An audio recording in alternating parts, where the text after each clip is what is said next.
Всем привет.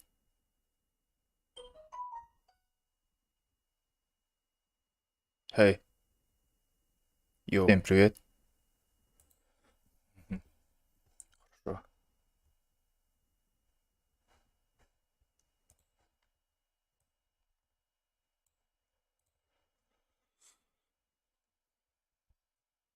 Так, начинаем. Всем привет. Это канал Релорд. И это трансляция, стрим. Да. Будем читать манги, главы, новые главы. Ну, как более новые главы. Ван Писа, Ван Панчмена и сага о Винланде. Ну, давайте начинать. Я буду читать. Ага, давайте. А, ага. Сейчас какую-нибудь музыку давайте.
Давайте вот так.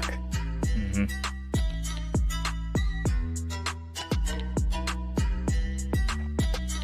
Все. Начинаем. Ага. Удар 230. One Punch Man 232 глава под названием Бабочка и Бэкап. На обложке написано «Тропа колес, что молвит о жизни». Если ты мечтаешь быть кем-то, кто совсем не похож на тебя, то ты обречен на провал. Кажется, кто-то так сказал. Что я, черт возьми, делаю? Герой Папиллион 800 готовы? Да.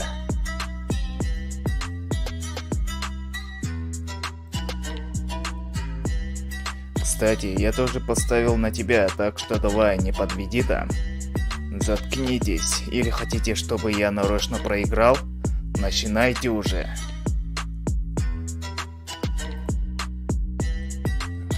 Стойте.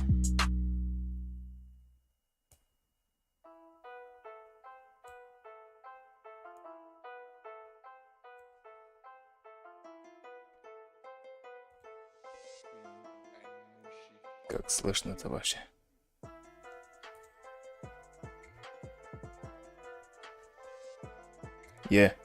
Как слышно, товарищи?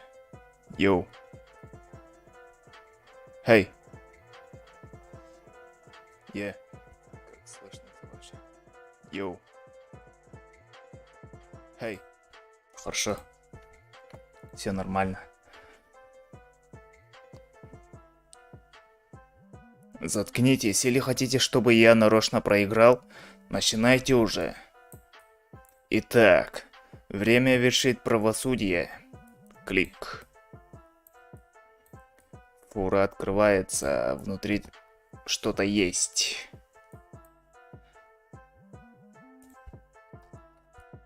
Это монстр, похожий на собаку. Отлично, включайте прямой эфир. Итак, дамы и господа, Дрон-камера ассоциации зафиксировала монстра в городе М. Скоро герои, получившие приказ на выход, прибудут на место. Расчетный уровень угрозы. Демон.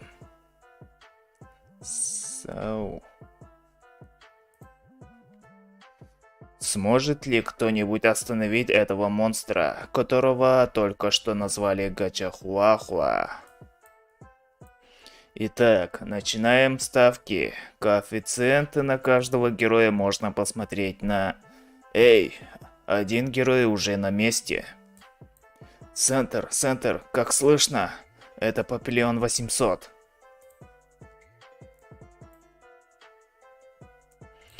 Монстр обнаружил меня, однако, будучи героем С-класса, С-класса, я один не справлюсь. Запрашиваю подкрепление. В округе нет других героев, постарайтесь продержаться. Там только один герой С-класса. Я думал, это игра, кто первый поймает монстра. Распределили бы равномерно.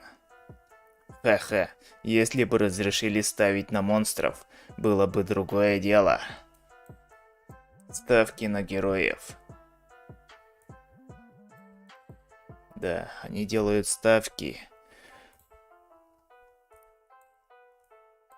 У ассоциации был скрытый источник дохода, а порой они устраивают мелкие махинации, чтобы позволить крупным спонсорам выиграть. Значит, он уровня демон. Если так сказать, то и правда кажется, пусть на самом деле это волк. Но я-то не лучше. Герой Си класса 333 ранг, Папиллион 800. На самом деле, герой Би класса 4 ранга, Безумный демон Янки. Они ставят сильного героя, притворяющегося слабым, против слабого монстра, притворяющегося сильным, тем самым создавая беспроигрышную ставку. Сильный, слабый. Си-класс, липовый демон. То есть это битва фиксия? Не люблю я задирать слабых, но... Я лишь отделаю тебя в полсилы, так что дай отпор. Сделай вид, что тебе трудно, Папиллион 800. Ха-ха. Я болею за тебя, мой герой.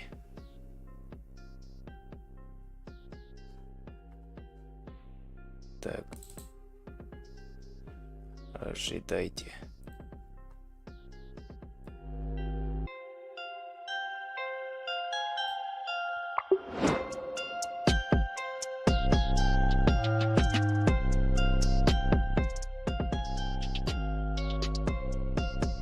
Пусть так будет.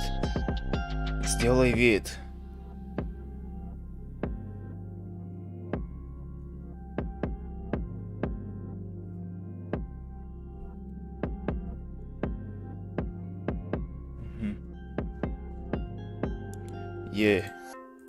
Сейчас суп проверю. Как слышно? Есть, как слышно? Сейчас суп проверю. Как слышно? Есть, как слышно? Сейчас суп проверю. Хорошо. Чуть добавлю.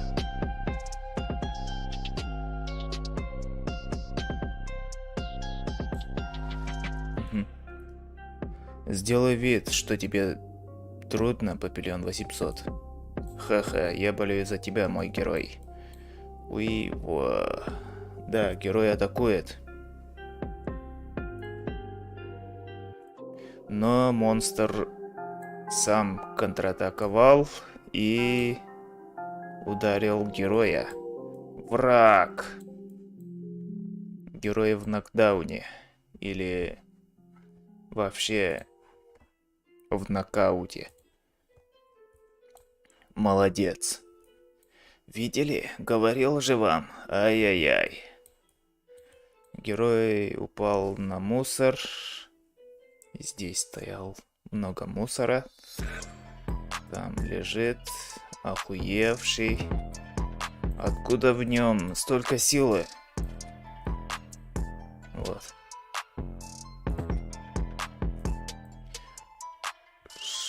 Что за фигня? Где тут волчий уровень? А, черт, я теряю сознание. Что? Что вы делаете? Ставки? Что, вы делаете ставки на героях? О чем вы только думали? Да еще хотите, чтобы я включился в аферу? Нашивка демон. В общем, я могу сказать много чего, но хотелось бы, чтобы ты все же принял задание.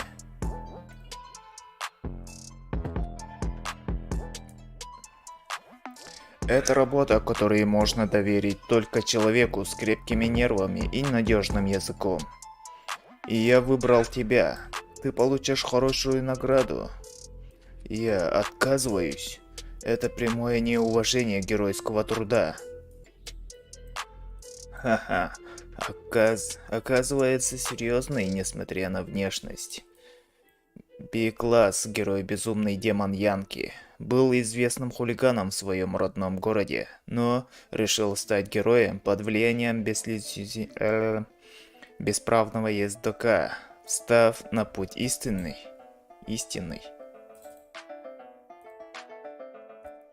Твоя мама, которая сейчас в геройской больнице, наверное, гордится тобой. У нее ведь операция скоро, правда? В последнее время пациентов много и в больнице тяжело. Как бы у них не случилась медицинская ошибка. Вы что? Угрожаете мне? О чем ты? Просто твоя мать может получить высококлассное лечение в геройской больнице только потому, что ты герой, разве нет? Или ты собираешься поживиться благами, но не вести долг, но не нести долг? Надпись «Безумный демон Янки». Ты же понимаешь, что поддержка героев требует кучу денег.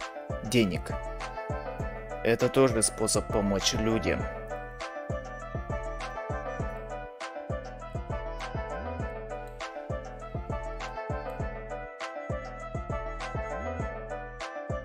Он просто охуел.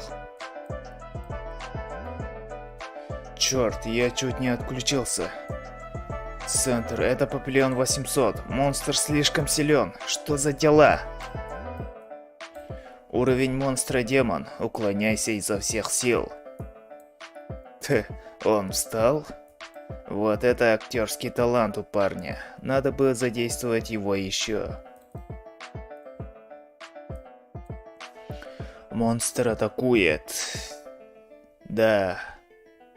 Он... Сильные удары. Сильные хуки, да. Ты пялился на меня. Шпионил, да? Значит, ты враг. Уровень угрозы демон. Монстр Гачахуахуа. В результате экстремальной миниатюризации он стал чудовищно диким. Был домашней собакой, поэтому теряет контроль над собой, когда выходит наружу из-за испытываемого страха, тревоги. Да. Жестоко.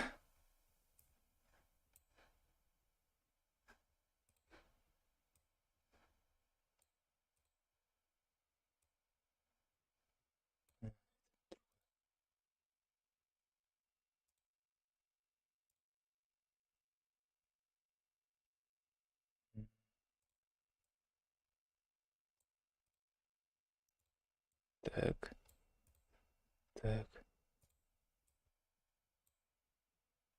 Что это? Так.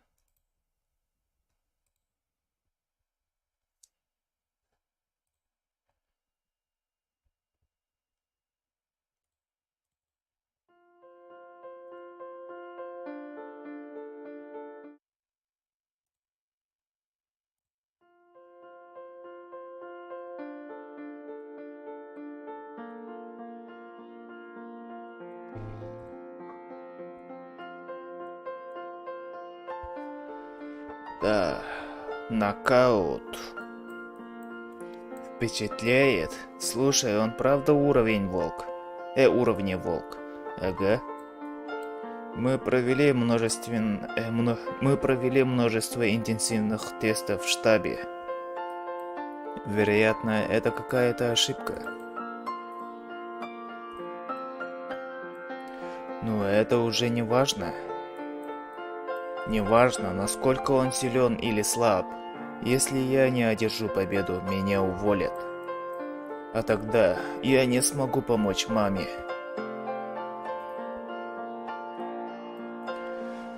Мне придется сразиться с ним. Прямо как он тогда. Помните, в аниме бесправный ездок. Под дождем. Морской король или морской император? Кажется, так звали. Погоди, сраный пес. Если ты так силен, то у меня еще больше причин не дать тебе уйти. Уи, я же так мил и дружелюбен. Почему ты злишься на меня?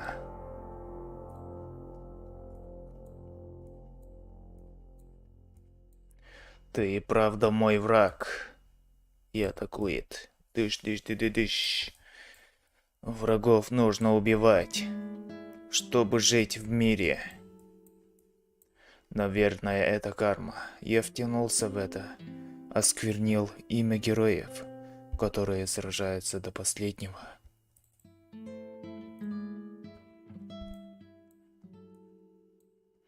Я должен был следовать за его примером. Держись, Держись, бесправный ездок. Ты победишь. Остерегайся его плевка.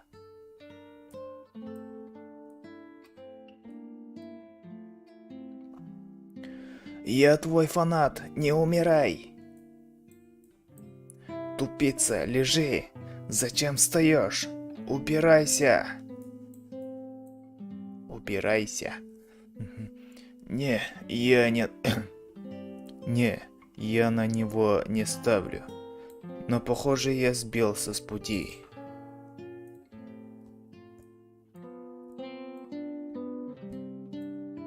Центр. Я уверен, что не смогу победить, поэтому передайте маме, что я бросил геройство и ушел работать в далеком городе. Сделайте хоть это. Хоть это. Да. Понял. Понял. Кто бы мог подумать, что он будет играть так страстно. А монстр так и бьет его. Ну, атакует.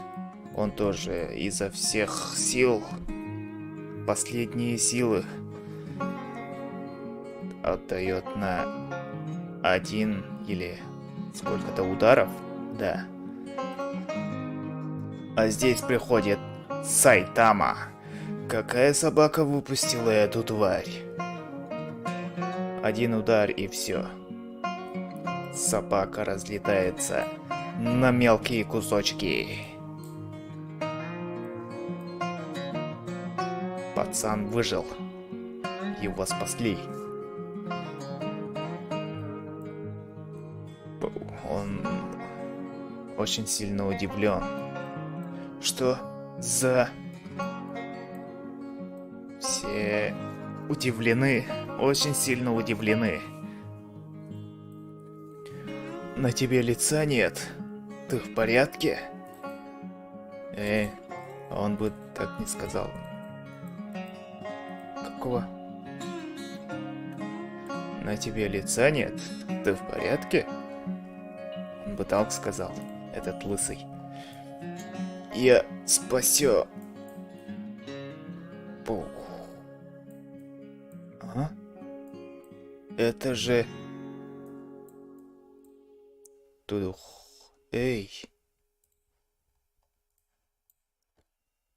Ох, слава богу, вы успели. Угу. Маккой, что за прикол? Другой герой его прикончил. Что будет с моей ставкой? Это вопрос доверия. Мои глубочайшие извинения. Мы сразу подготовим следующую игру. Чертов лысый плащ. А класс ран 39. Ты все карты мне напутал.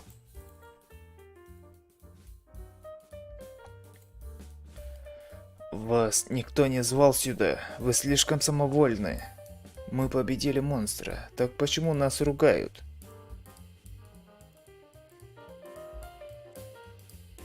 Вот, ошметки. Это был демонический монстр. Очередной подвиг мастера вошел в историю. Папильон 800 сражался, и монстр был уже довольно ослаблен. Так что это в основном его заслуга.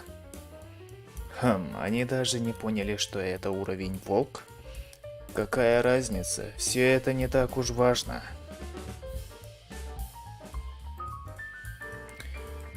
Вы обозлились, что кто-то помешал вашей афере, мистер Маккой. Мистер Маккой. Дитя. Ребенок император? В афере? О чем вы говорите? В афере? О чем вы говорите? У меня куча своих дел, так что мне пора. Эй, старик.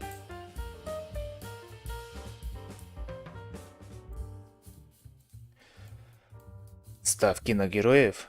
Это подпольный сайт, где указаны все коэффициенты. Понятно. Это объясняет странные уровни и рейтинги героев, что я видел в штабе. На деле это для контроля коэффициентов. Да вы совсем там, мастер? Он видит свой коэффициент. Свой коэффициент. Мой коэффициент настолько низок, будто я никто.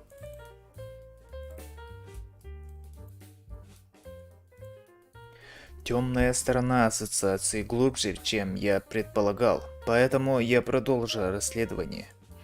Но зачем нам сказал об этом? Нам сказал об этом. Я чувствовал вину, что подозревал вас раньше. Не волнуйся об этом. Ага. Он спасен. Бесправный ездок.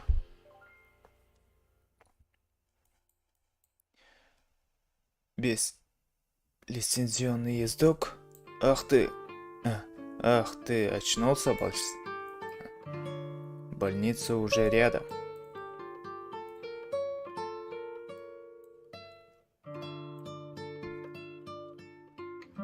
Я смотрел трансляцию, ты был силен. Нет. Ах, ты ошибся. Уровень монстра, как и мой рейтинг, все это ложь. Независимо от уровня. Ты не побоялся сразиться с кем-то сильнее себя. Это здорово.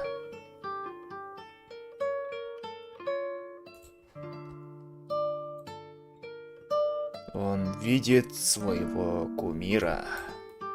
Да. Они вместе едут до больницы. Сайтама.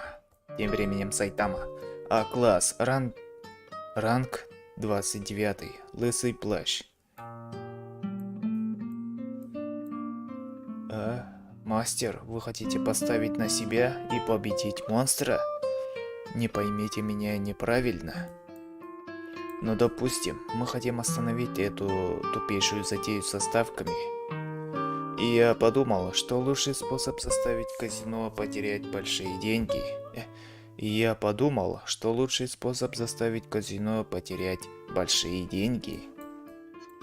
Тогда владельцы казино будут еще больше стараться вернуть свои деньги.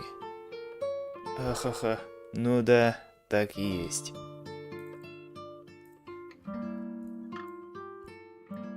Коэффициенты обновились, значит появился монстр. Погнали, Генас, иду. Это он там? Вот, монстр. Он видит на свои коэффициенты.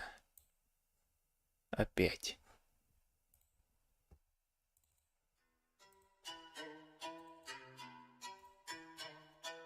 Вор! Кто-то украл у женщины сумку на машине, на гоночной машинке из Формулы-1. Монстр там бушует, а там вор.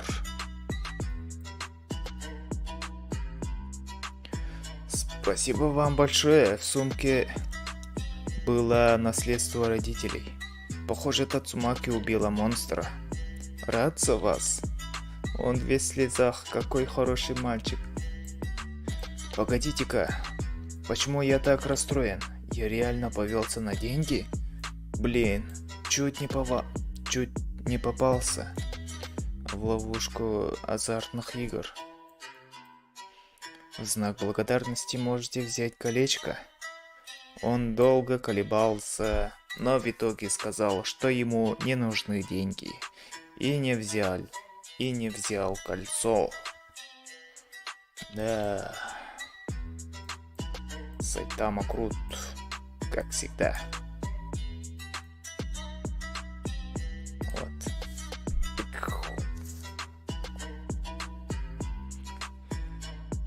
Ну что вы думаете об этом?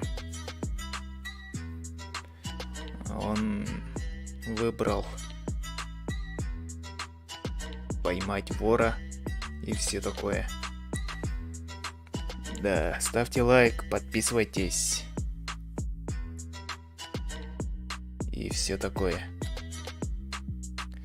Сейчас переходим на One Piece.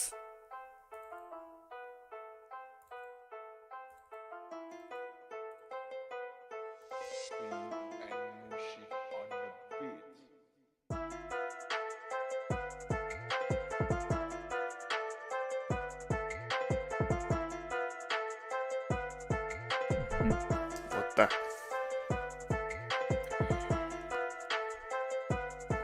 Заявка. Чоппер и котенок идут по отражению радуги в луже от безумного Дауни. Круто.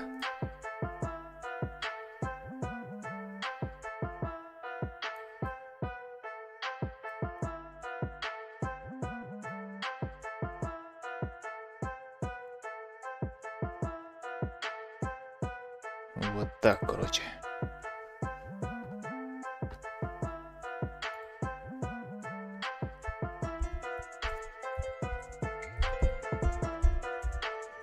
Сейчас начнем.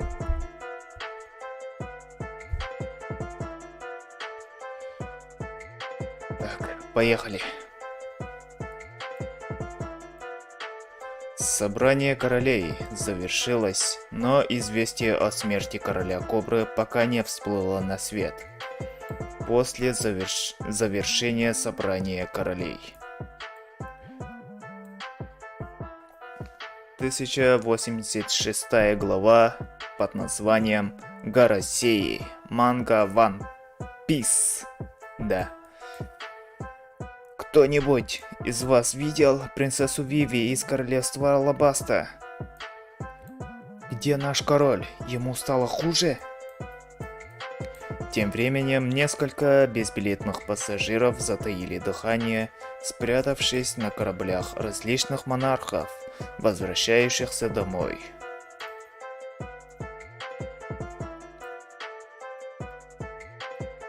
Эй, чей это корабль? Королевство Эгида. Королевство Эгида. Мы на корабле королевства Эгиды, Морганс. Ясно, мы пролетим над ним, над нашей штаб-квартирой и сделаем вид, что ищем сенсацию. сенсацию. Используйте этот шанс, чтобы забраться на борт и не попадитесь. Спасибо, я у тебя в долгу. Так и есть. Короля одного из государств объявили в розыск. Это же сенсация. Жду не дождусь услышать подробности. Итак, что именно ты увидел, Вапл?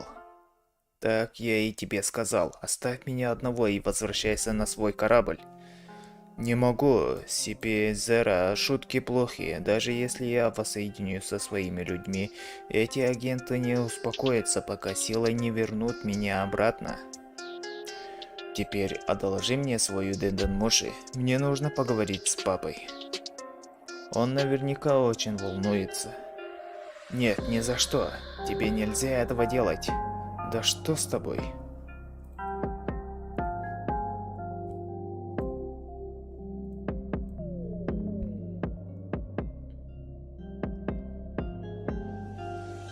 Да, агенты с листовками ищут. Вот. Виви и Сабо. Это как его звали-то?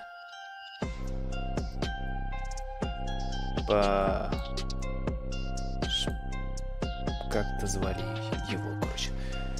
Кушать хочется. Корабль королевства Таджин, Трюн. Нужно добраться до Лулусии. Корабль королевства Лулусия. Междудонное пространство. А там я что-нибудь придумаю. Рассчитываю на тебя, Сабакун. Выживи любой ценой. Выживи любой ценой.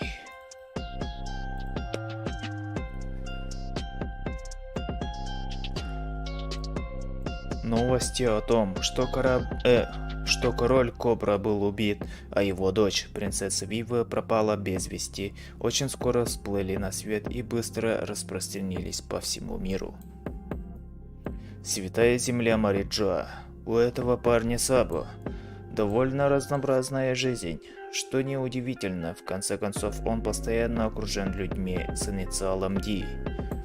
Я надеялся, что мы займемся проблемой на яичной голове, но похоже ее придется отложить, так как нынешнее осложнение куда серьезнее. Пулюм-пулюм, кача. Слушаю вас, Иму-сама. Замок Пангея, цветочная комната. Пришло время протестировать изобретение Вегапанка. Пламя матери. Согласен, у нас еще не было шанса его использовать, и мы до сих пор не знаем, насколько оно эффективно. Результаты этого эксперимента также подскажут нам дальнейшие действия касательно яичной головы. Думаю, испытание лучше провести на какой-нибудь лесной местности, а не морской, так как королевство Лулусия. Но там живет множество людей. Это не важно. Как прикажете, мир движется по воле Создателя. Позвольте спросить, почему именно Лулусия?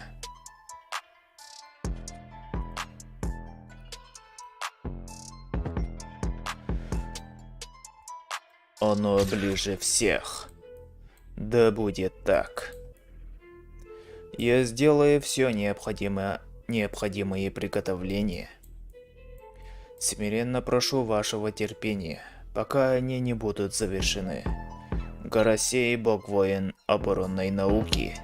Святой Джей Гарсия Сатурн. В последнее время жители Лулусии начали проявлять зачатки бунтарства.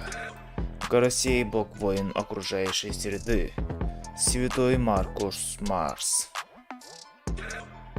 Мы можем сделать из них показательный пример. Гарасей, бог-воин правосудия. Святой Топмен Валькурий. Топмен Валькурий. Меркурий. Типа так. Если когда-нибудь у нас будет возможность свободно использовать подобную силу, Горосей, Бог воин финансов, Святой Интан Барон BFV Нераджуро.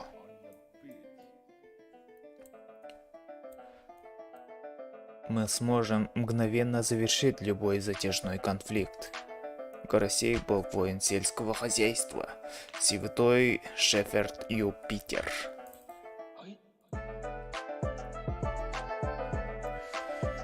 И еще кое-что, конечно. Найдите Виви, как пожелаете. После распуска Шичибукай в королевство Таджин и королевство Эгида началась революция и целой череды восстаний, вспыхнувших в странах, входящих в мировое правительство. У морского дозора дел стало непроворот. Однако задействовать серафимов крокодайла заметили на острове Карайбари. Они также обновили свою военную силу, пойдя по новому пути. Как только мы причалили в Лулусии, жители королевства арестовали короля Секи и его дочь, принцессу Камани. А вот меня они встретили с почестями, когда узнали, что я плыл с Зайсом на королевском корабле. Тогда-то я и узнал из газет, что убийство короля Кобры повесили на меня. Жители Лулусии провозгласили меня героем. Сперва я хотел рассказать им правду, но увидев, как эта ложь раздувает пламя революции, слово просто застряли у меня в горле. Благодаря Белла Бетти и остальным, многие жители Лулусии захотели присоединиться к нашей революционной армии. Эти люди приплыли со мной.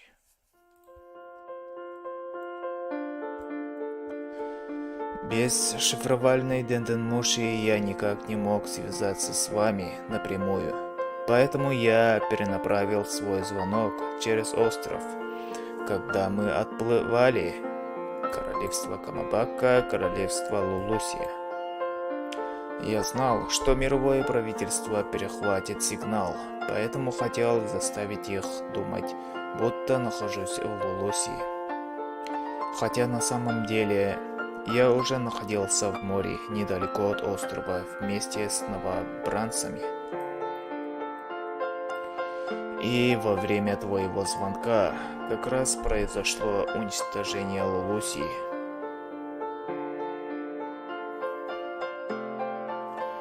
Да, у многих из тех, кто поплыл со мной в Лулуси, осталась семья. И когда они увидели, как их страну буквально стерли с лица земли, у них началась истерика.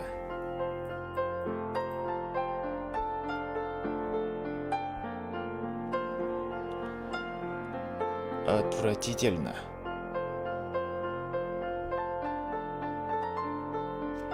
Отвратительно, как они вообще смогли совершить подобное.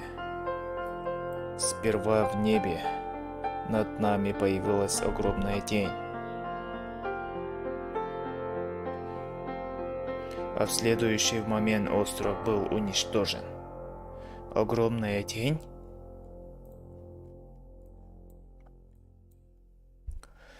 Никто из живущих не мог совершить нечто подобное, и это точно не было природным катаклизмом.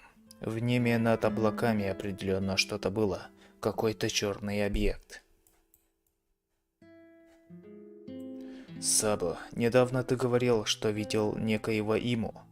Да, возможно, это прозвучит как бред сумасшедшего, но 800 лет назад, когда мир стал таким, каким мы его знаем, среди 21-х королей-основателей был человек, которого звали Святой Иму из дома Нерона. Вот, взгляни. Раз нам известно, что в мире существует способность, которая может сделать кого-нибудь бессмертным, значит, на ком-то эту способность уже использовали, верно? Другими словами, в мире есть человек, который может жить вечно.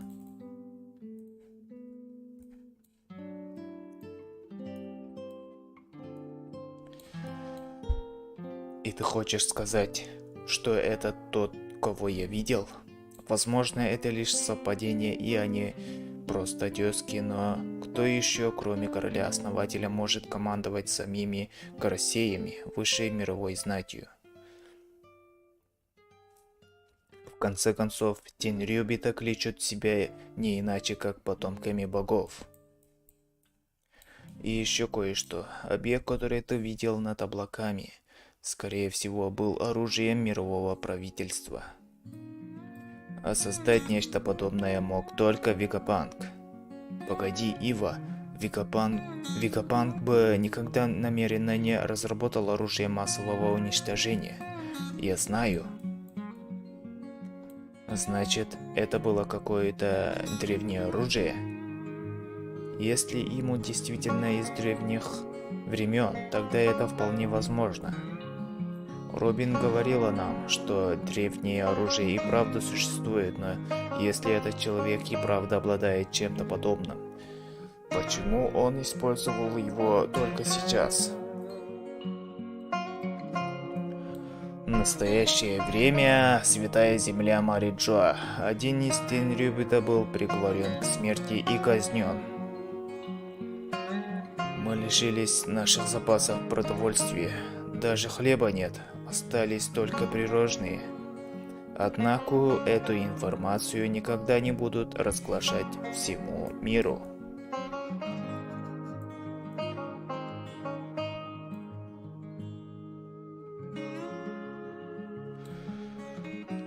Судьей стал бывший король Долины Богов, а ныне верховный командующий Божественных Рыцарей, святой Фигарланд Гарлинг.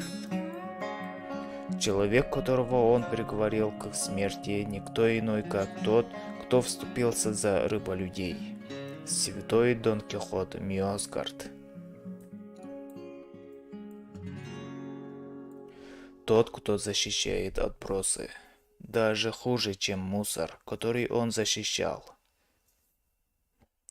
Человек, который может судить самих Тенрюбита. Святой Фигарланд Гарлинг. На этом глава One Piece заканчивается. И мы переходим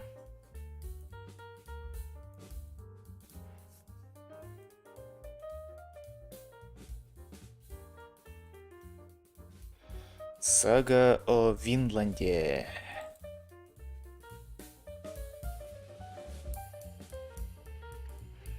Сага о Винланде. Глава 203 под названием «Тысячелетнее путешествие». Часть 12.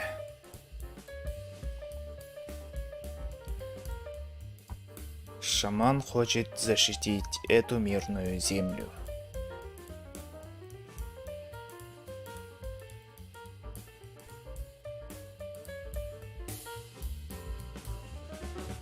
Он пожертвовал рукой, чтобы предотвратить укрепление отношений между Улну и северянами.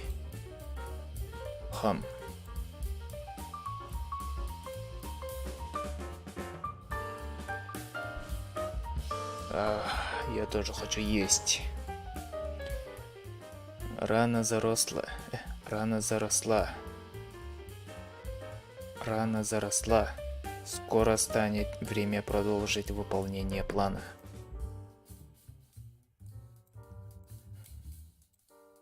Думаю, отношения между племенем Гитпая и северянами несколько охладели. Но этого недостаточно. Чтобы избавиться от них, нужно содействие других племен. И это культя станет для них свидетельством жестокости чужаков. Столь ужасное оружие. Я не знал, что они прячут нечто подобное. Они и правда коварны.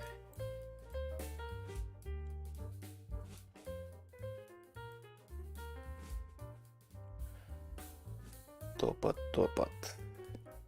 Кто-то идет, кажется.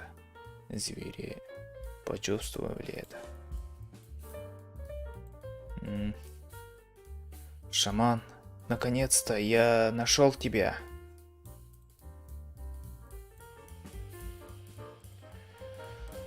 Пулмук, не думал, что ты найдешь меня. Скорее, идем. Я не вернусь к остальным. Не хочу, чтобы северяне меня заметили. Северяне не собираются тебя убивать. Ну же, у нас нет на это времени.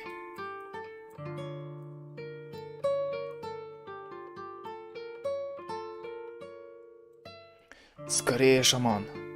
Нужно поспешить, или племя потеряет вождя.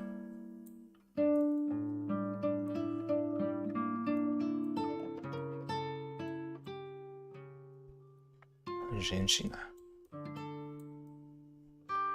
Меня зовут Флот. Похоже, я единственный, кто выжил в Маркленде.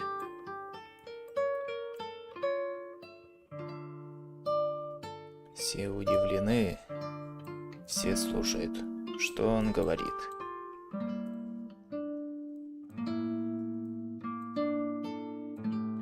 Мы вполне мирно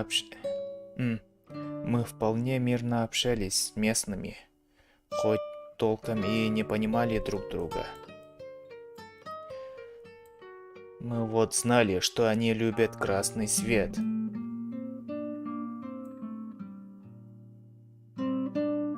Готовы были отдать целую шкуру за красную тряпку размером с ладонь. Поэтому я даже специально попросил Варгара привезти красной ткани из Гренландии.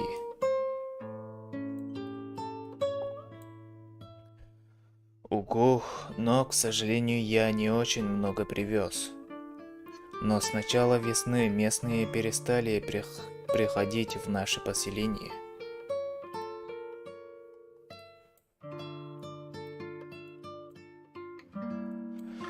Это нас обеспокоило, так как мы не знали, где они живут.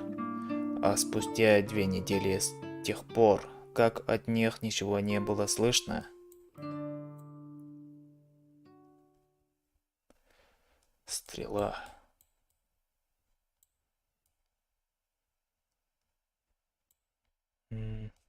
Убивают.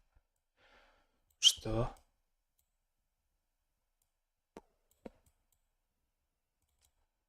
Да, они убивают. Выстрелили из стрел.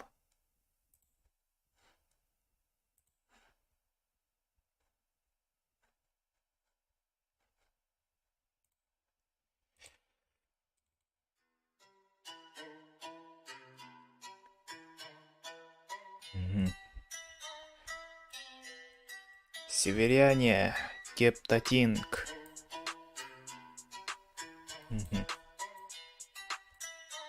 Вот видите? Однажды Луну внезапно нападут. Мы должны действовать первыми. Дай ему договорить, Уги. В то время мы не понимали, почему они вдруг стали враждебны. После этого они забрасывали нас стрелами день и ночь. Но к нам они не подходили. Лишь стреляли, не выходя из леса. Жизнь в Маркленде становилась все более опасной. Я предлагал вернуться в Гренландию. Другие говорили, что нужно перенести поселение в другое место, и мы спорили об этом. И тогда они бросили меня. Это было ужасно, я целыми днями убегал от стрел.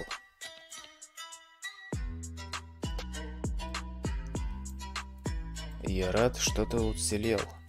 Я тоже, хотя думал, что мне конец, когда стрела попала мне в спину. Я спрятался в горах, питаясь фруктами и ягодами. Я слышал, как Торфин бил по котлу, но тогда я думал, что это местные что-то празднуют. Так, это было в начале лета? Но когда мы были в Маркленде, на нас никто не напал. Мы даже не видели местных. Ясно, но, наверное, местные к тому времени уже... Уже что?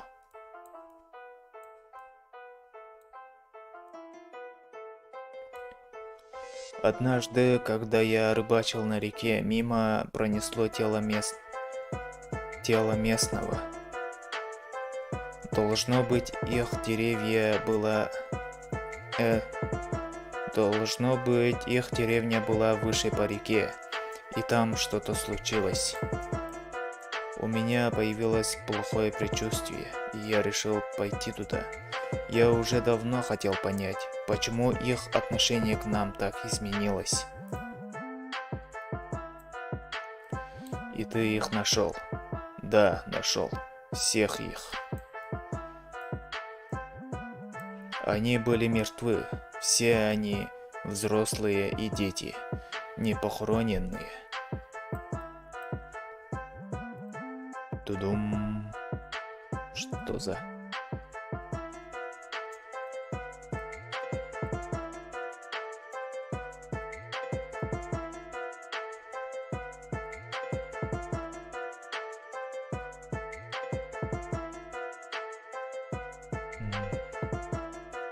Странно. Какая-то болезнь или что-то.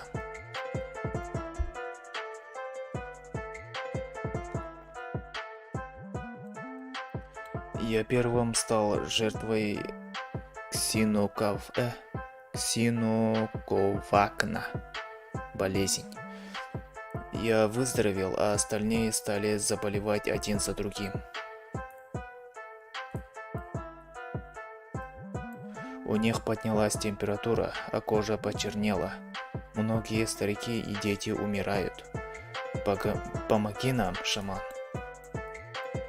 Мне нужны лекарственные травы, листья лилий, лютиков и лопуха, а потом собери как можно больше фруктов. Тех, кто может есть, кормите кашей, чтобы восстановить силы. Пулмок, а вождь Китпай в порядке?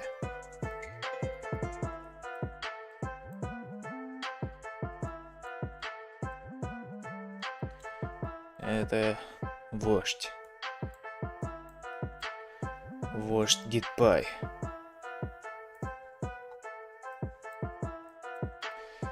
Мисс Хуаджи. И ты тоже? Мисс Кве. Спасибо, что пришел. Береги силы. Мне жаль. Прошу, позаботься о моей семье. Не нужно извиняться, вождь Китпай. Мне следовало предугадать все это. Я ведь видел будущее, видел, как наши земли будут опустошены неизвестной болезнью. Мы потеряем больше людей от болезни, чем от войны. Это болезнь проклятие, наложенное на нас северянами. Проклятие не убивает их, но убивает нас.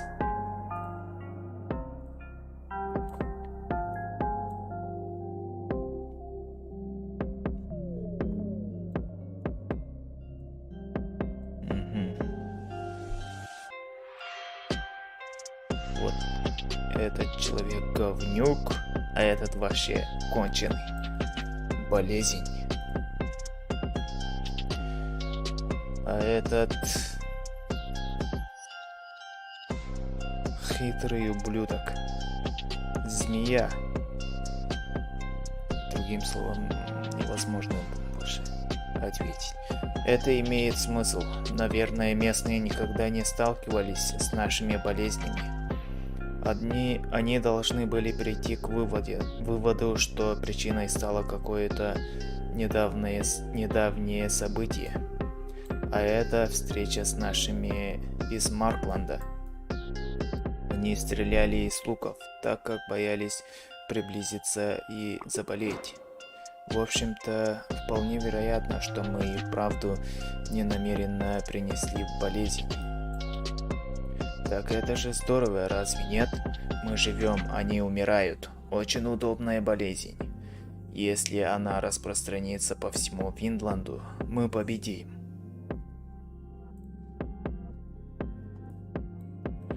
Угроза. В чем дело, старик? Хрясь. Брат.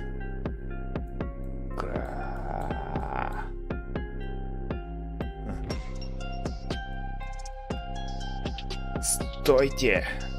У нас нет времени на драки.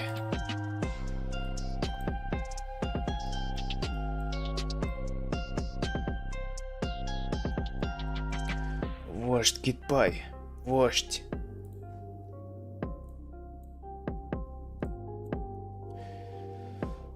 Не печальтесь, огонь очищает. Теперь душа Китпая свободна от проклятия.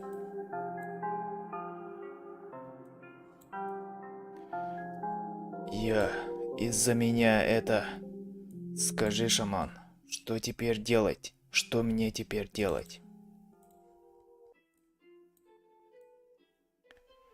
Нужно предотвратить распространение болезни. Выжившие какое-то время не должны контактировать с людьми из других племен. Куда ты уходишь? Шаман, направь нас. Шаман! Мы должны не допустить дальнейшего распространения болезни. В следующем выпуске. Впервые за долгое время. Хорошие новости для деревни Арнейс. Да ладно. Правда, что ли?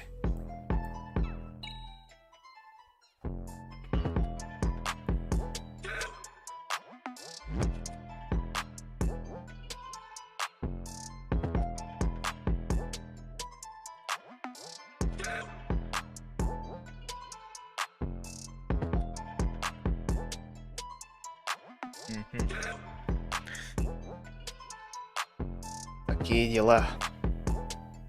Сколько времени-то? Прошло уже 58.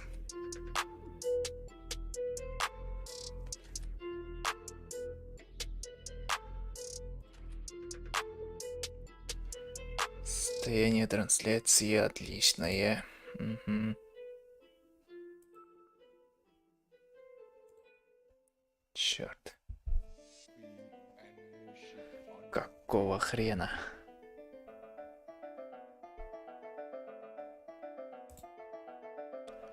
Давайте что-нибудь.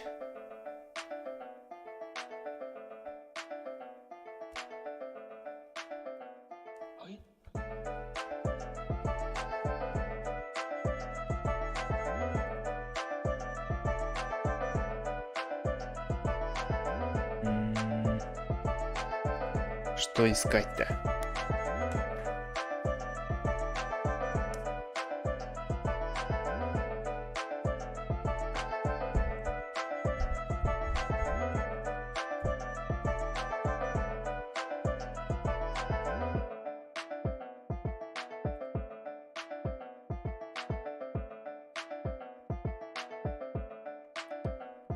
Мангалип. Так.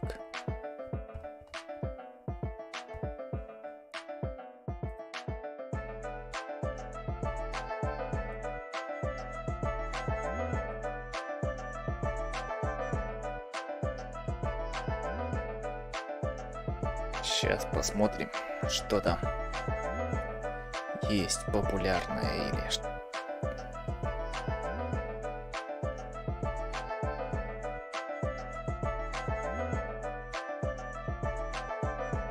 Повесть о конце света. Реинкарнация безработного. История. Давайте. Что здесь?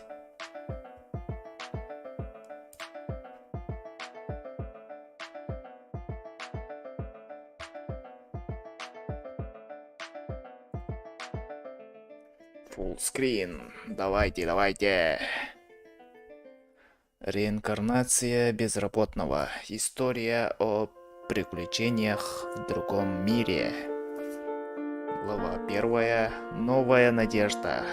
Под названием «Да, новый мир». До сих пор я жил дерьмовой жизнью. Вновь и вновь я желал измениться, начать все сначала. Вот почему отныне я собираюсь прожить жизнь серьезно.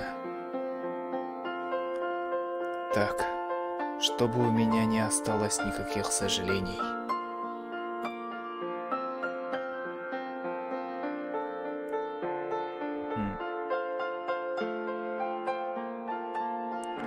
Глава первая. Новая надежда, новый мир.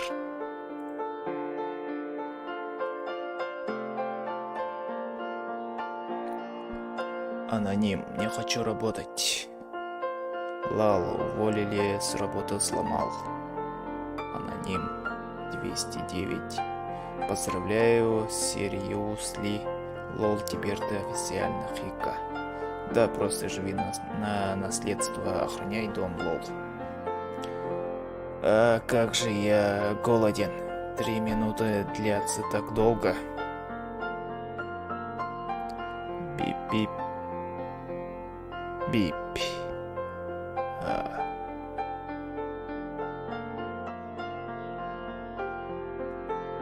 Жердяй что-то есть.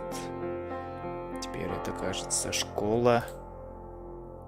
Да. Какого хрена ты...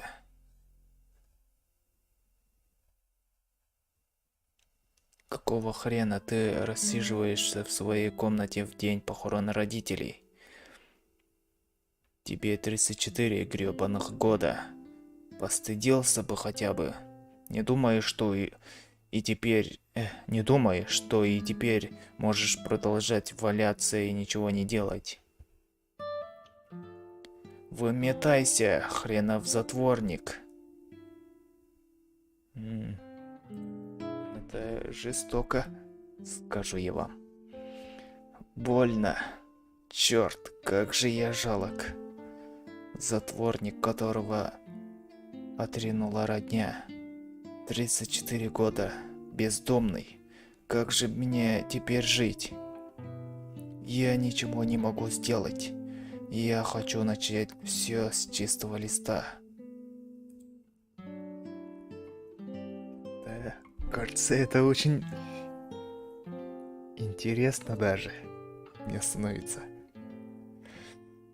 Нет, отпусти. Чего? Это же ты. Нет, ты. Что происходит? Забудь, я же сказала тебе оставить меня в покое. Ну же, ребята. Любовная ссора? Если подумать, то в средней школе у меня тоже была миленькая подруга детства.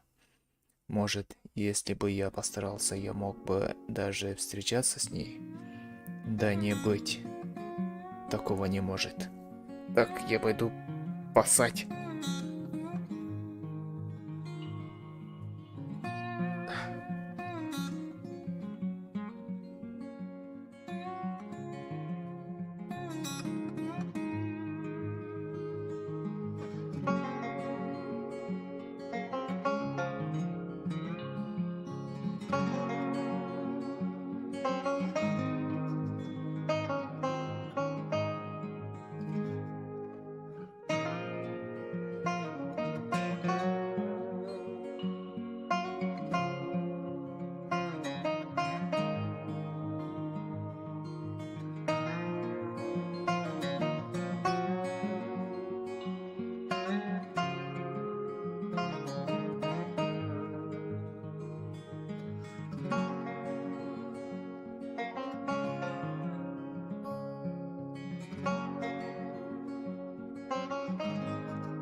Всем привет. Я пришел, сейчас начнем читать.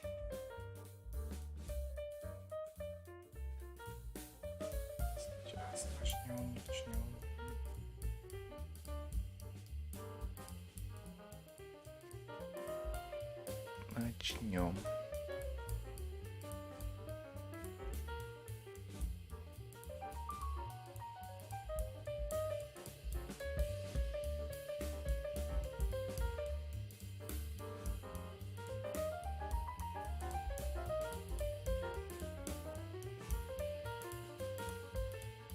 Сейчас начнем.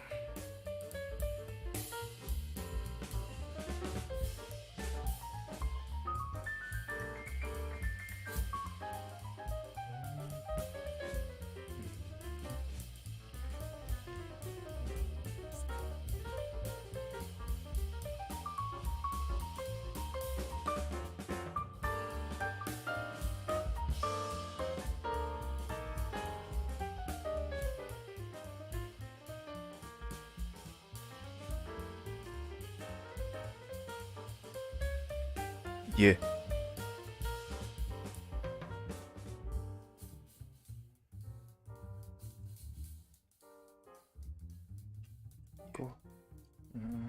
Понятно.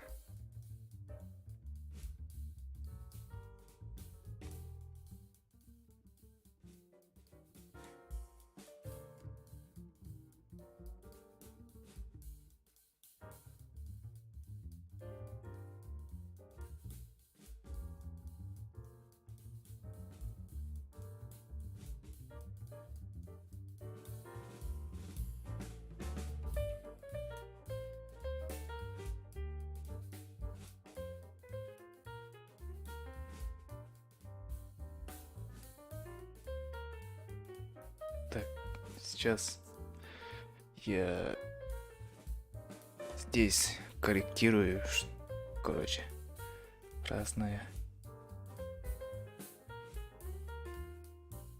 И начну считать.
Сейчас, ждите.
опубликовано.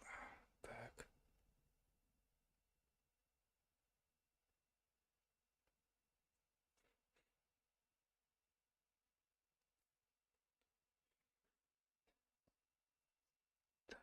Дальше. Я это уже читал, да? Ага. Да нет, не быть не может, ага.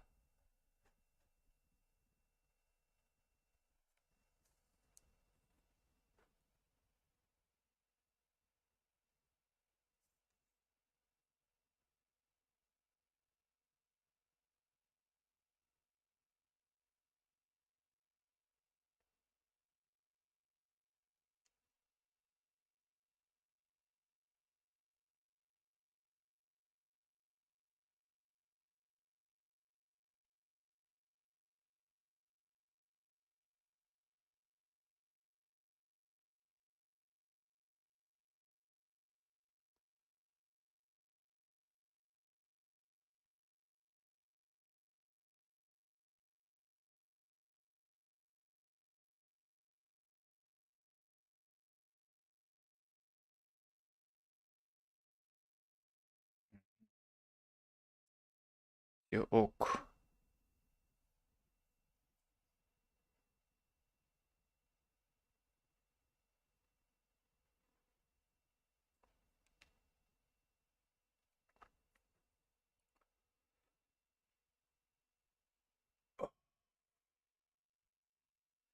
Спина валит. Жестоко.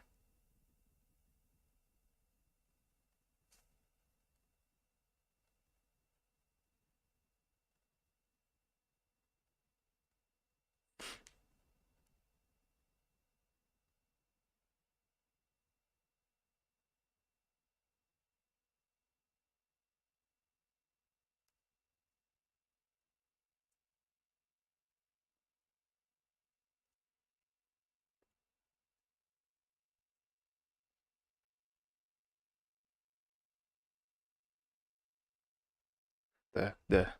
Я поделился всем.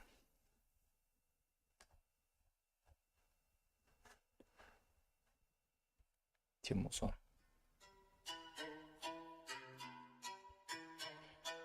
Так. Заснул за рулем. Заснул за рулем. Эй!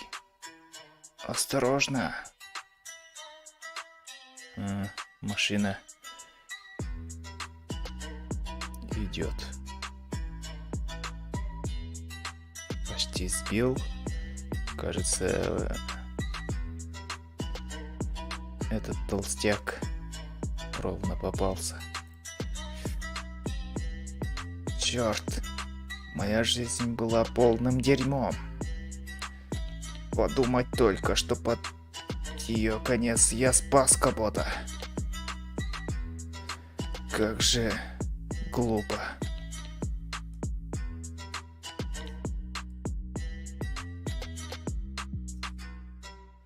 Как же глупо. Лишь еще один разок. Если бы я только мог прожить свою жизнь заново.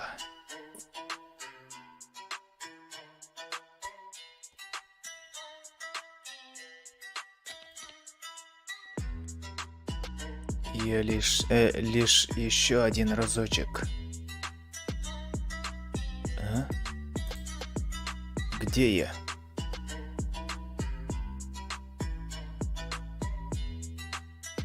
Ноль лет. 1 год. 3 года. Ай, Руди.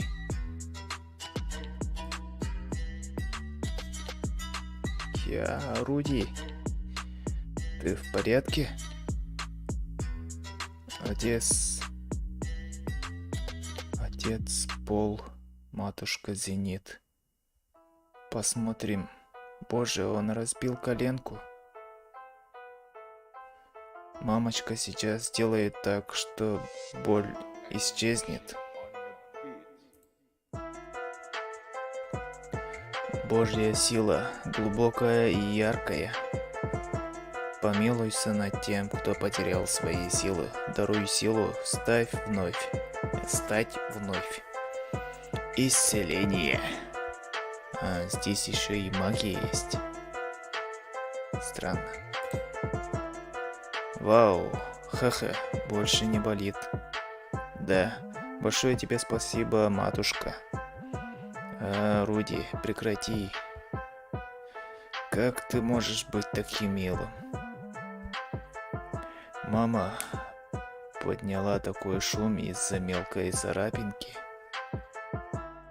Он сын бывших авантюристов, так что это чепуха, ведь так, Руди? Ладно, я пошел тренироваться в саду. Ну а я займусь хозяйством. Будь осторожнее, Руди. Больше не падай. Хорошо. Черт, как этот ублюдок Пол посмел помешать мне обниматься с матушкой Зенит. Странно. Серьезно, вот почему я говорю, что придурки с мышцами вместо мозгов совсем не умеют читать атмосферу. В тот раз я определенно погиб от удара грузовика.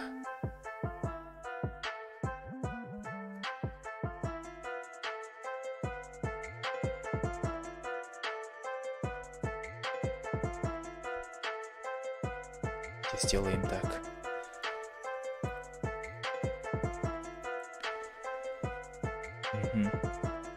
Я... Кто это?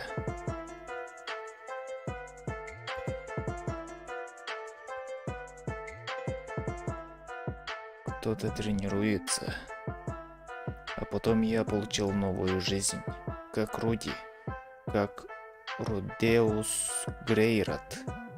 Вместе с... это совсем другая жизнь, что ли, тогда? Воспоминаниями своей прошлой жизни. В этом мире меча и магии. Значит, ясно. Итак, потому что я ничего не делал в своей прошлой жизни.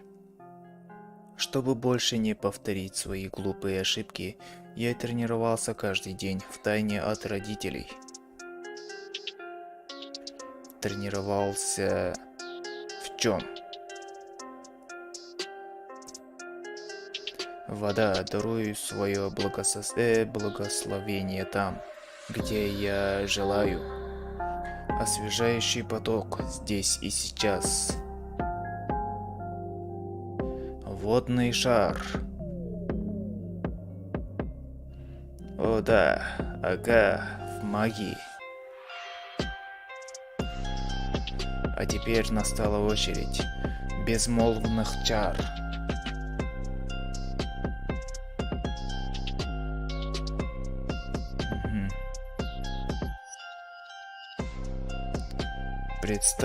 Представь, контролируй ее, представляя, как водный шар падает в ведро. Он не попал. Старый я бы сдался тут же, но в этом мире я другой. Я не позволю паре неудач сломить меня. Еще разок.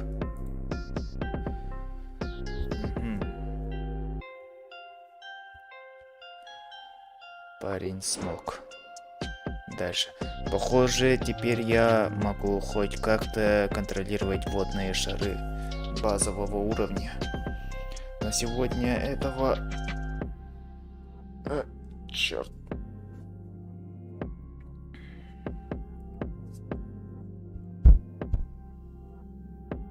На сегодня этого нет.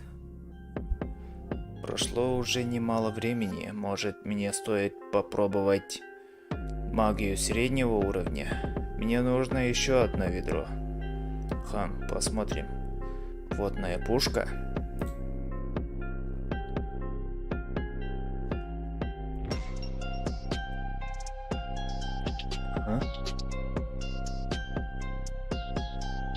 Бум. Да. Эй. Бау. Как серо. Пацан силен. Водная струя, да. Это плохо, она не останавливается. Это опасно. Кто-нибудь? Нет, не кто-нибудь. Я должен сам с этим разобраться. Будет плохо, если она в кого-нибудь попадет. Сначала я представлю, как она испаряется. Исчезай, исчезай. Хорошо, теперь еще немножко.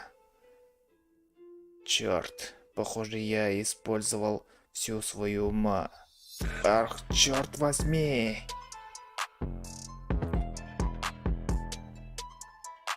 Что это? Что за дождь?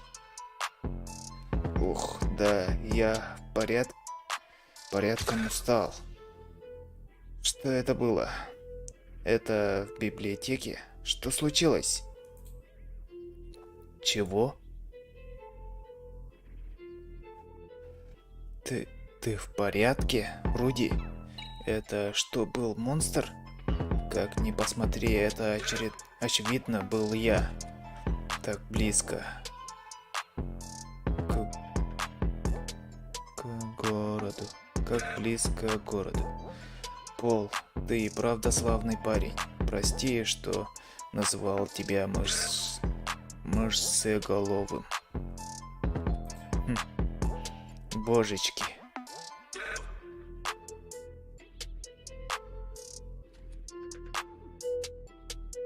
Госпожа?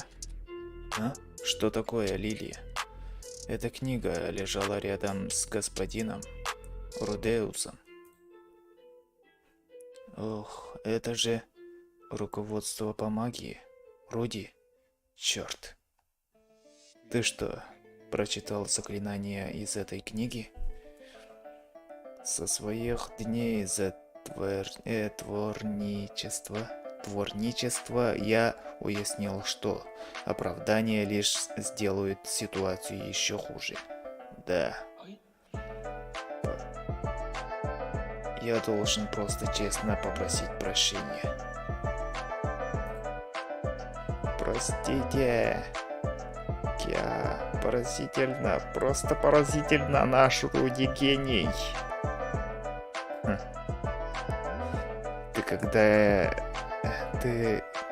Когда ты научился, дорогой, мы должны найти учителя магии для Руди. Да, учителя. В Рануа просто должна быть хотя бы парочка хороших учителей магии. Секундочку, ты же обещала, что если у нас будет мальчик, он будет мечником. Но он в таком возрасте уже может использовать магию среднего уровня. Если его обучить как следует, он, несомненно, станет великим магом. Обещание есть обещание. Чья бы корова мычала, ты всегда нарушаешь свои обещания. Это тут при чем? Так меня не будет наказывать. Так меня не будут наказывать. Что происходит? Что если он будет обучаться магии по утрам и фехтованием по вечерам? Точно. Нужно найти личного учителя в Рануа. Мое мнение никому не интересно. Мне всегда казалось, что горничной не нравятся дети. Почему она меня выручила? Ну, а мой учитель... Как бы сказать... Рада знакомству. Оу. С сегодняшнего дня я буду вашим учителем. Это девушка. Меня зовут Рокси. Пожалуйста, позаботьтесь обо мне. Лоли, волшебница.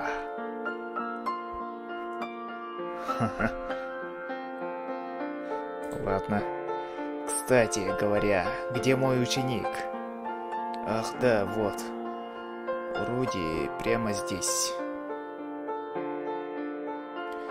Пф, родители всегда думают, что их ребенок гений, и пытаются начать учить его слишком рано. Эй, мы же прямо перед тобой. Рокси, да? Сенсей, вы очень маленькая. От тебя я такого слышать не хочу. Руди, нельзя так? Поняла. Поняла, я постараюсь обучить его как следует. Но раз уж так, Руди, начни с того, что ты уже знаешь. Ее звали Рокси, да? Эти полузакрытые глаза — это отношения. Так еще и Лоли, она идеальна.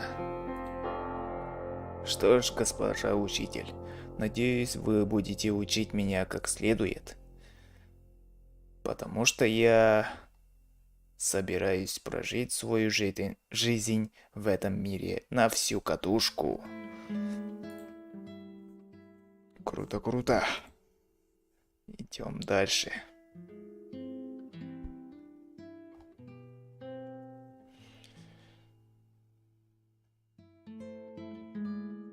Вторая глава. Что же тревожит тебя? Вторая глава. Учитель. Меня зовут Руди. Внешне я выгляжу как маленький мальчик, но внутри я затворник, тунеядец, гибрид, как бы говоря. Хоть и умер я как затворник-тунеядец, но теперь я переродился в этом фэнтези-мире меча и магии. Чтобы не потратить свою жизнь впустую во второй раз, я без устали тренировался в магии. Когда мои родители узнали, что я могу использовать магию, Руди, у тебя будет домашний учитель. Итак, у меня появился учитель, Лоли волшебница Рокси. Этот мальчишка мой ученик? Эх, ну ладно. Тогда, Руди, посмотрим, на что ты способен. Хорошо. Ну, а теперь пошли на улицу. На улицу? Конечно. Если мы будем использовать магию внутри дома, мы его разнесем. Ха-ха, верно, на улицу. По правде говоря, в своей прошлой жизни я вообще и носу не высовывал из дома. На улицу я смотрел только из окна, и выходил я только в сад. Однако реальная проблема в том, что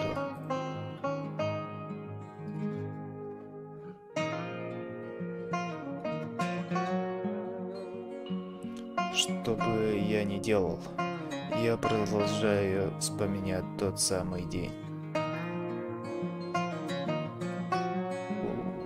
Вам. Я жалок. Руди? Хоть я и знаю, что это другой мир.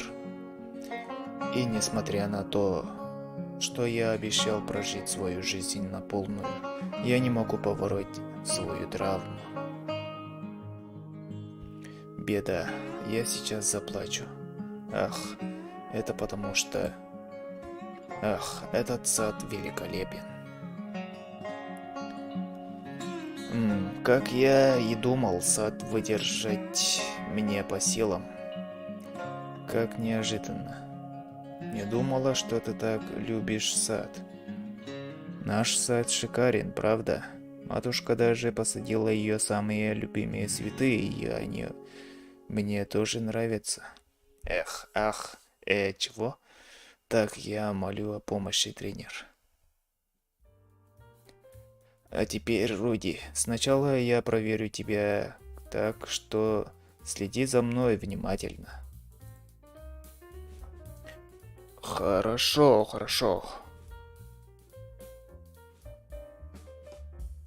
Пух. Магия. Вода, даруй свое благословение там, где я желаю. Освежающий поток. Здесь и сейчас. Водный шар. Ха. Пацан смотрит под юбку.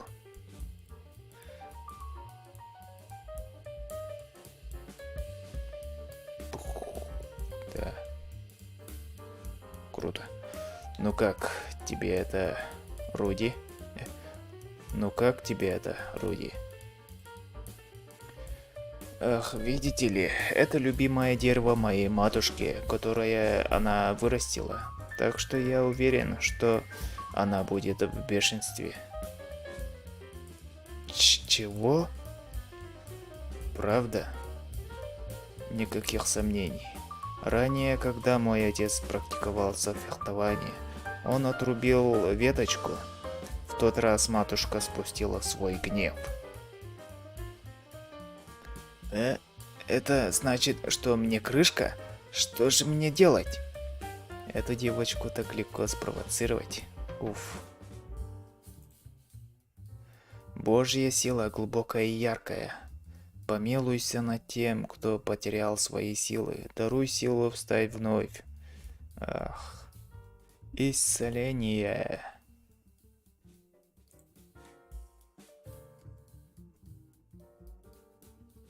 Он исцелил, да, круто. Ого, круто, вы даже знаете, как использовать магию восстановления. Ну когда ты среднего уровня. Ого, круто.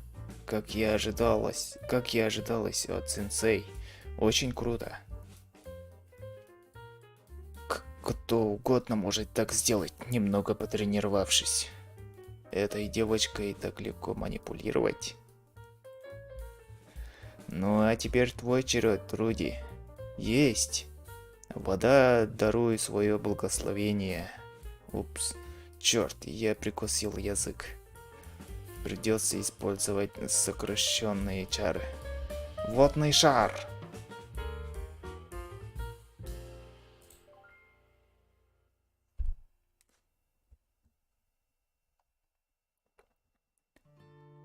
Пык.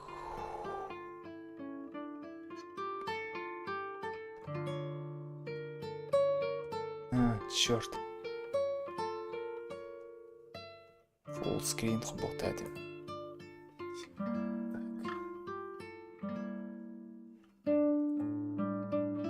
Вот так, да. Черт, я забыл вообще, да. Эй, ты сейчас использовал сокращенные чары? Обычно я использую безмолвные чары.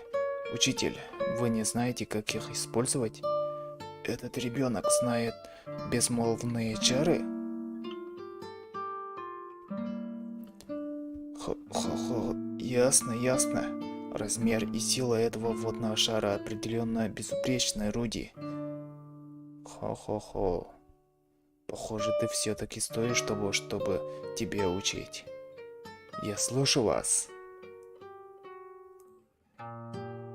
Так что, Руди, следующее заклинание. Она страшная?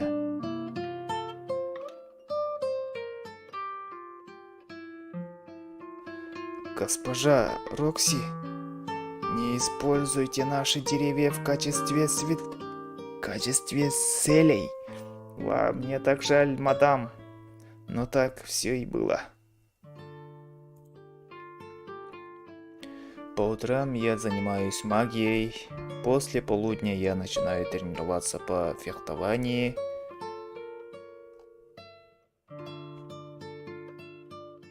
Юный господин Рудеус, госпожа Рокси. Пора заканчивать. Пожалуйста, отдохните и приступите к обеду. Но я была поражена. Руди, чему бы я тебя не учил, ты сразу схватываешься на лету. Ты быстро освоил магию среднего уровня, и потому, что ты так хорошо учишься, мне тоже очень приятно. О, большое спасибо. Большое вам спасибо. Жаль, что я могу учить тебя только по утрам. Было бы великолепно, если бы мы могли продолжать и после. Вот почему. У меня есть предложение. Тук-тук.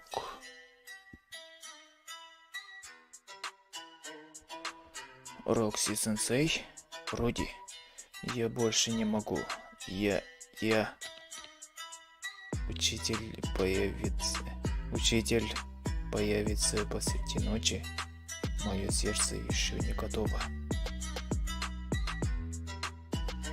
Что ты несешь? Эти книги тяжелые, быстрее, впусти меня. Чего? Начиная с сегодняшнего дня у тебя будут лекции и занятия по общим магическим знаниям. Ну, конечно. И чего это я надеялся на пикантную ситуацию? Раз уж это наша первая лекция, начнем с простого. Сначала начнем с расы, о которой мы знаем меньше всего. Скажи, Руди, ты знаешь, кто создал магию, которую мы обычно пользуемся? Нет, я не знаю. Мне нравится твоя честность. Магия была создана высшими эльфами. Предположительно, эльфы? Блондинки в зеленых платьях, носящие луки и стрелы, щупальца, которые постоянно схватывают представителей этой расы. Надеюсь, они существуют.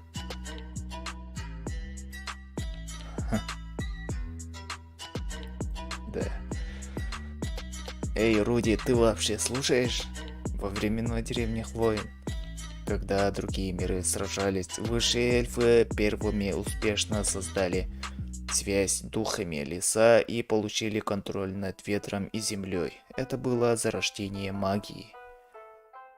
Ныне эльфы обитают на континенте Милис. Эльфы, хотел бы я их однажды встретить. Но опять же, я не могу даже выйти наружу. Вдобавок, вроде остальная часть человечества, практикующая магию, вообще-то имитирует эльфов. Люди воспользовались этими новыми идеями и при этом весьма хорошо. Люди способны на такую креативность. Сенсей, вы не человек? Ой. Я демон. Точнее говоря, я из Пиэгои, с демонического континента Мигурд. О, ясно? Да? Некоторые из самых злобных и опасных демонов обычно имеют волосы зеленого цвета, и их всегда боятся. Вот почему твои родители были удивлены, когда они увидели меня. Мне казалось, что они были просто поражены тем, какая вы маленькая. Я не настолько маленькая. Все потому, что при свете солнца мои волосы светятся зеленым. У вас очень красивые волосы, сенсей. Спасибо. Однако тебе лучше сказать эти слова тогда, когда ты найдешь в будущем кого-нибудь, кто тебе нравится. Но мне нравитесь вы. Вот как? Ну тогда, если твои чувства не изменятся через 10 лет, найди меня и повтори эти слова. Как скажете. Хо-хо-хо. Это моя стратегия по завоеванию красивых девушек. В этом мире я могу хорошо воспользоваться своим опытом игры в Date Sim. Когда дело касается милашек, вроде нее, важно поднимать флаги. Хе-хе. Надеюсь, все в курсе, что за флаги в Дейт-симах. Нет, не в курсе, я не в курсе. Кто в курсе, напишите в чате. Ладно, вернемся к делу. Существует еще и суеверие насчет зеленых волос. Ясно.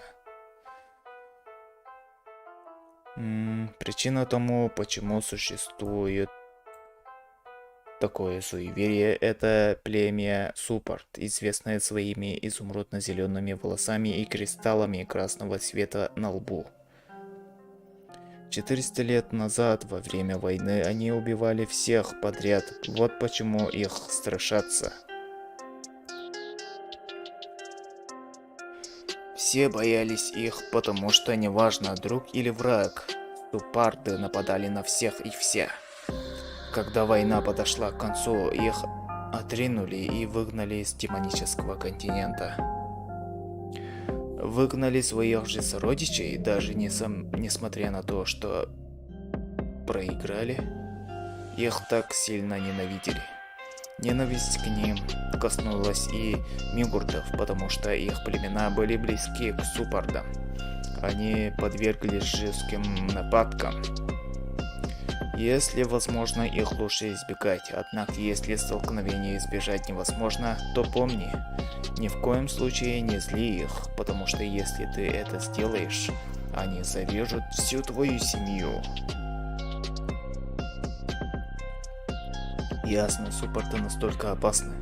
Я постараюсь это запомнить. Вот и все на сегодня. Огромное вам спасибо, Сенс. Сисё? Сисё — это как сенсей, только круче. Сисё? Прекращай. Ты превосходный ученик, который скоро меня превзойдет. Так что если бы такой превосходный ученик продолжал бы называть меня Сисё, это меня лишь унизило бы. О, так скоро я превзойду ее. О, не смущай меня так своими похвалами. Но я хочу, а я нет. К тому же, когда я вижу настолько талантливого ученика, я даже не знаю, что ей сказать из-за своей зависти. Они все равно просто будут смеяться над нами и называть нас противным демоном и деревенским валенком. Ясно, ты росла с такими грубиянами. Но даже так, уроки Рокси веселые и их легко понять. Я рад, что встретил Рокси. Если бы я не встретил ее, я бы продолжал учиться по книге и принес бы больше неприятностей. Когда мне сложно, она досконально все объяснит так, что я пойму. С этого момента я буду продолжать звать ее Сисё в своем сердце. Ну а теперь, наверное, мне стоит перечитать сегодняшний материал. Матушка, так вы заняты тем, что делаете, деток? Дерзайте, дерзайте, я жду своих младших сестренок. Че за фигня нахрен? Он может мне пойти и удивить их? Че за... Рокси? Я увидел кое-что замечательное. Дни шли один за другим.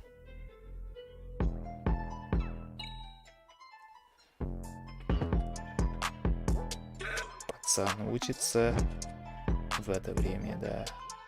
Все время учится. Время летело быстро. Недавно я научился контролировать мощность своих заклинаний. Зяв. О, черт, не так оно должно было быть. Рокси в виде... А, нет, все в порядке. В последнее время я начал чувствовать, что большего в контроле мощности мне не достичь. Может, хватит? Мои труды уже не приносят плодов. Нет, нет, нет, я не должен расслабляться.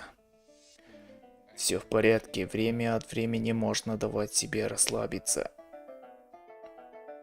Если во время тренировки мышц взять перерыв, то мышцы притупляются. Возможно, что и с магией то же самое. Ты обещал прожить свою новую жизнь на полную, придурок. Итак, прошло 2 года с момента появления Рокси. Матушка, почему у меня завязаны глаза? Хотим кое-что тебе показать. Не снимай повязку. Черт. Ладно, что? Ладно, Руди, смотри. Что-то. Руди исполнилось 5 лет.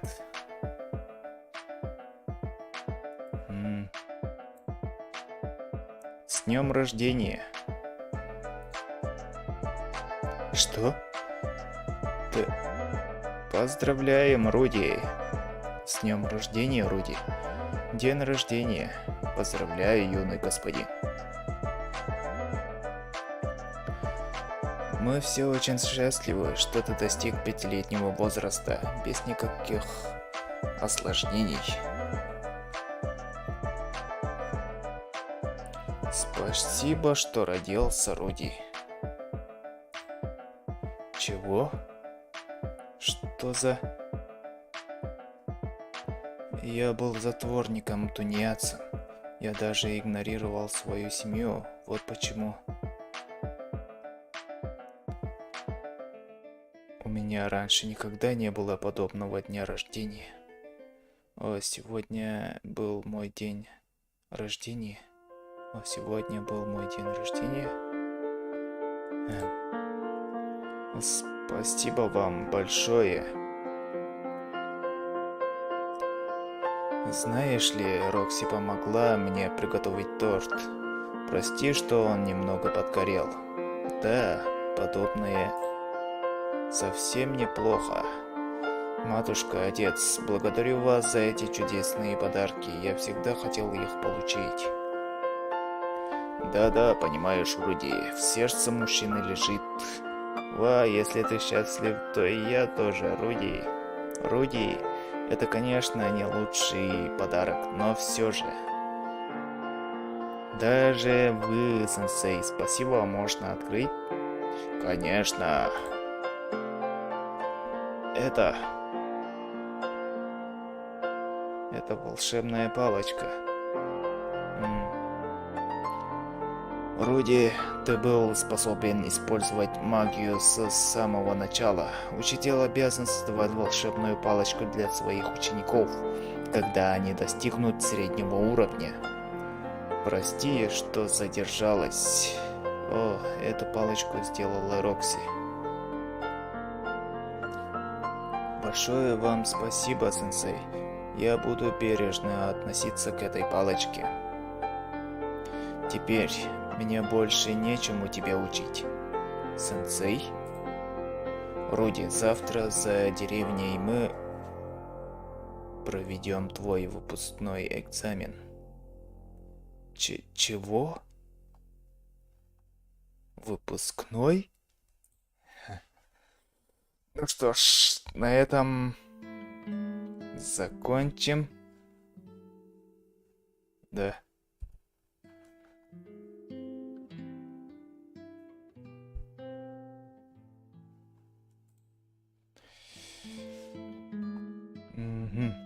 Продолжение, возможно, завтра. Да. Возможно, завтра прочитаю продолжение. Так, ждите. Всем пока. Да, всем пока.